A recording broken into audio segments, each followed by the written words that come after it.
All right, I'd like to call this April 5th Town Council work session to order.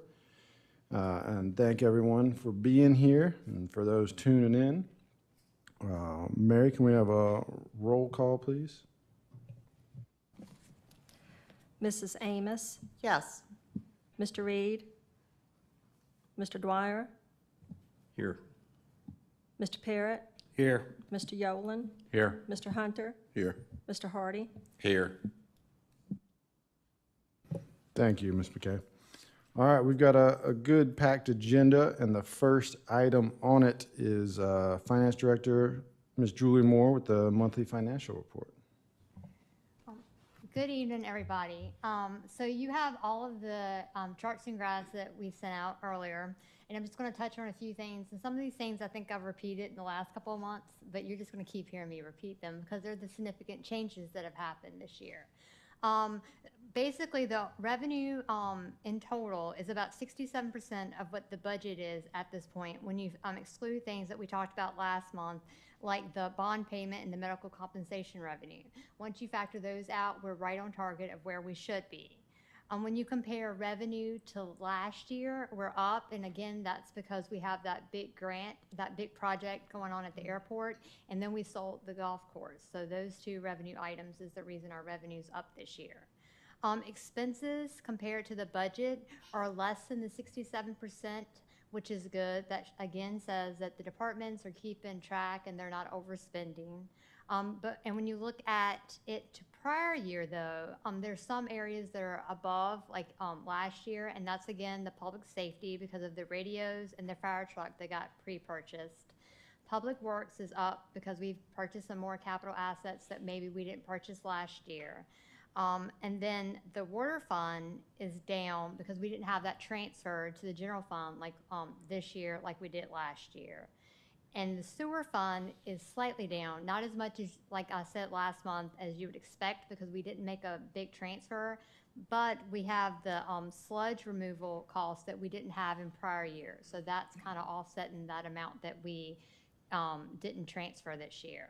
And then, of course, the airport's up because we have the project ongoing. So those are the big differences in those reports. Anybody have any questions on that? The only other thing I'd like to point out is that we are down to only like 3 business licenses that we've not collected. And we've made phone calls, sent letters, and they know that if they're not in by this Friday, come Monday, we're going to start the process of issuing a warrant for operating a business without a license. So. That's pretty good. We got any questions from council concerning the finance report? I just on the sludge removal, is that just as I guess it would be for you, is this something we do once every 3 years, once every 5 years? Is this something it just happens when it needs to happen? We try to do it at least every 2 years. Sometimes it's every year, but at least every 2 years. And that's for the water plant and the wastewater plant.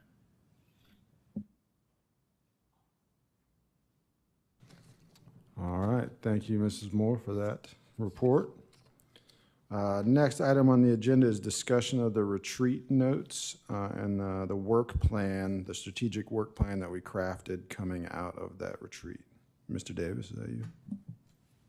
I don't really have much to add to it, Mayor, except that I think the notes are pretty complete in the discussion that was had. It's so complete, I think that Ms. McKay can use them as our minutes for that meeting in what we talked about. But I would also say that the work plan we worked through to establish goals to meet in short, mid, and long term. And so I think you have those dates. I think he captured all of that correctly, our facilitator, in developing that. And of course, in that is what you all agreed upon in that as a new vision and mission statement with strategic goals for those of the town. And so is for you to review, for you to have any comments tonight, and we would plan to adopt it at the meeting next week as far as our work plan officially. Anybody have any questions regarding the notes from the retreat?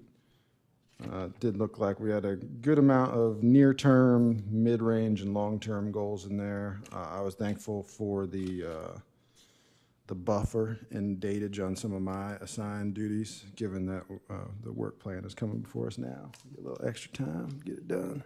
So I appreciate that. I thought the April 1st dates would be kind of close before you actually got this, so I did take the lead in putting them to June 1st. How's that? I appreciate that. So we have that to review before next week for continued review of that, but it all looked pretty good as far as recapping the discussions we had, and I felt like it was a very fruitful retreat, and a lot came out of it that I'm thankful that we held that. Next item on the agenda is discussion, an addendum to the Immigration Centers of America transportation contract. This is a change in the contract. Scott, Mr. Davis, correct? Yes, it's a change in the sub-grantee agreement between the town of Farmville and the ICA Farmville. They have created a separate entity for transportation, and so if you notice in the new agreement, it references the original agreement with the ISGA agreement. And it's in D and E, and so what they're trying to do with this is amend it so that it shows that ICA Farmville is just for housing and ICA Transportation is now the sub-grantee for the transportation component of that ISGA agreement. Do we have any questions from council regarding the ICA addendum? We're not getting anything for the transportation anyway, are we? No, sir.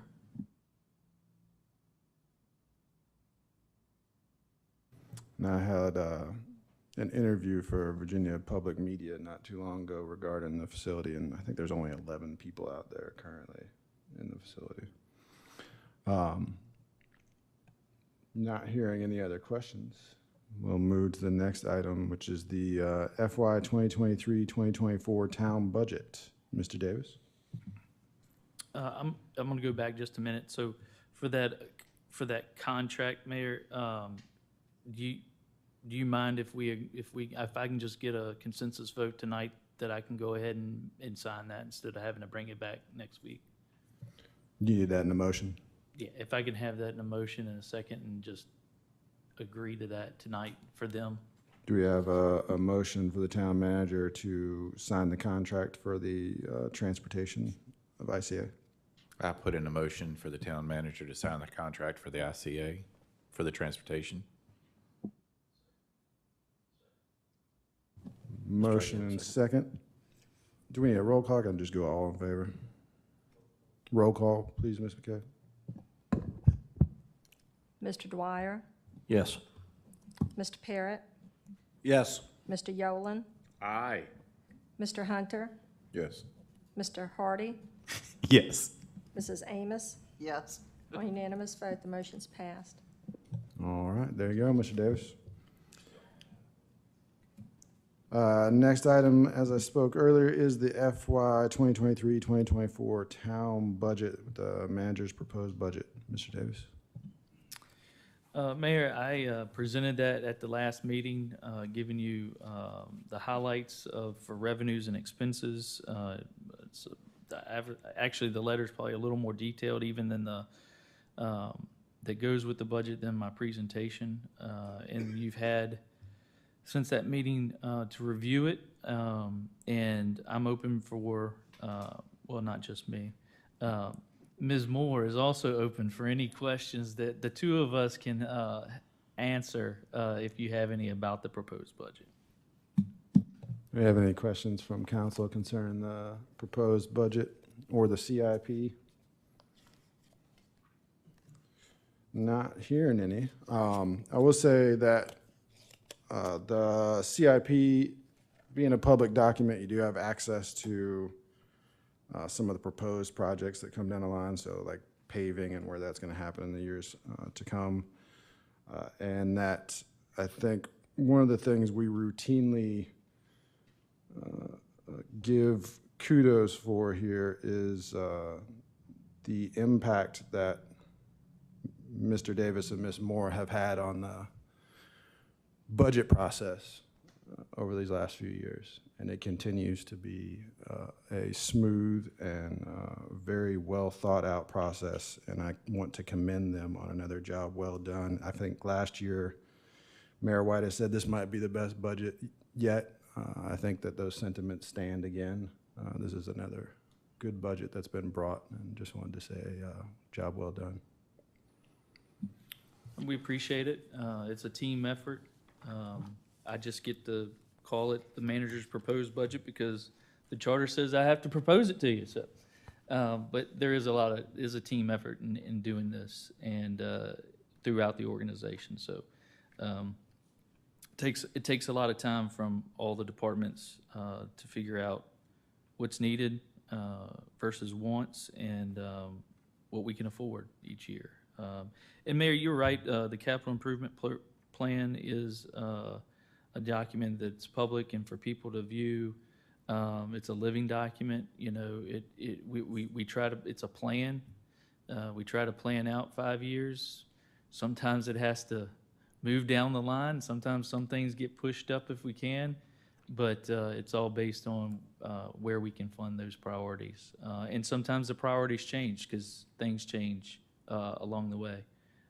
But for now, that's our priorities right now. And the only other thing I'd mention is the class and compensation plan is that'll be coming before you as well. I mean, you have it, but I mean, that'll have to be adopted each year as usual. And that just sets the pay bands for our employees in the different pay grades that they're in for their jobs.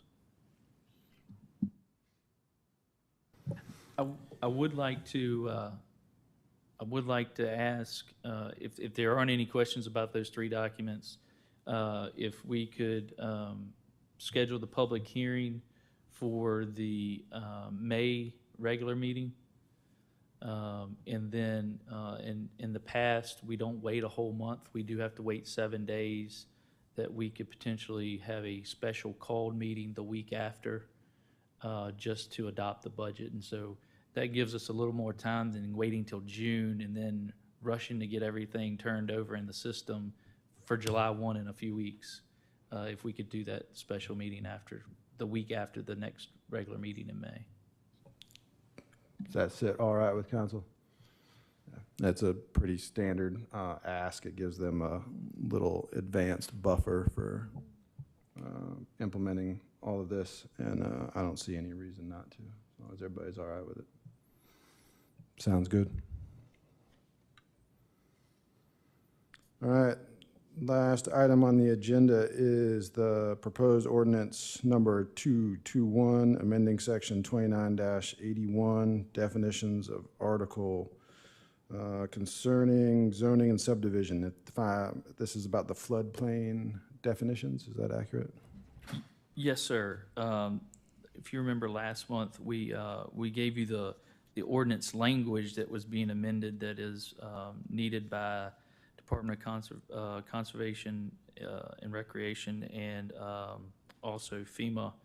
And so that language you have approved. We said that we'd be following it up with changes in definitions that they need also. And so the Planning Commission at their last meeting made a motion and approved recommending those definitions to you, and that's what this ordinance does, is it amends the definition section pertaining to the floodplain ordinance.